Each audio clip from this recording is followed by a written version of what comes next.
আসসালামু আলাইকুম, সবাই কেমন আছেন? আশা করছি সবাই ভালো আছেন। আলহামদুলিল্লাহ আমরা ভালো আছি। আর আমি ভর্তা করব বেগুন আর টমেটো একসাথে। তো বেগুন আর টমেটো এই যে আমি এখানে নিয়ে নিয়েছি, বেগুন ফালি করে কেটে নিয়েছি, টমেটোটাও কেটে নিয়েছি, আর এখানে আছে কাঁচামরিচ, এখানে আছে পেঁয়াজ, রসুন। তো আমি এই যে প্যানের উপরে বেগুনটা দিয়ে দিচ্ছি।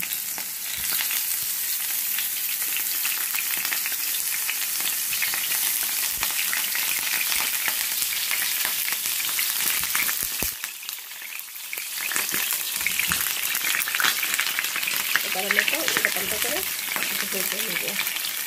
সাথে টমেটো দিয়ে দিচ্ছি, সব কিছু আমি একসাথে দিয়ে দেবো। পেঁয়াজ, রসুন, টমেটো, বেগুন সেই পেস্টের কথা বলা হবে।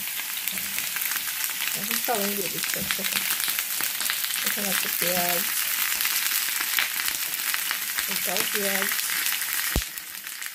এবার আমি সাথে সাথে রসুন দিয়ে দিচ্ছি, দেখতেই পাচ্ছেন।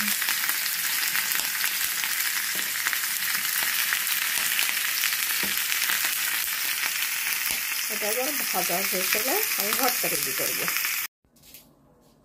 আমি ভর্তাটা এখন রেডি করে ফেলবো। ভেজে রেখেছিলাম, আপনাদেরকে আগেই দেখিয়ে দিয়েছি। এই যে এখানে নিয়েছি মরিচ। আসলে আমার মরিচ আমার হাজব্যান্ড অনেক কম খায়, জন্য কম মরিচ দিয়েছি। আপনারা চাইলে যার যার স্বাদের মতো মরিচ দিতে পারেন। এর সাথে শুকনো মরিচ দিলে আরও ভালো হবে। আমি এখানে লবণ, আবার কাঁচা পেঁয়াজ দিয়েছি একটু, আর সরিষার তেল, আর সাথে আছে ধনিয়ার পাতা।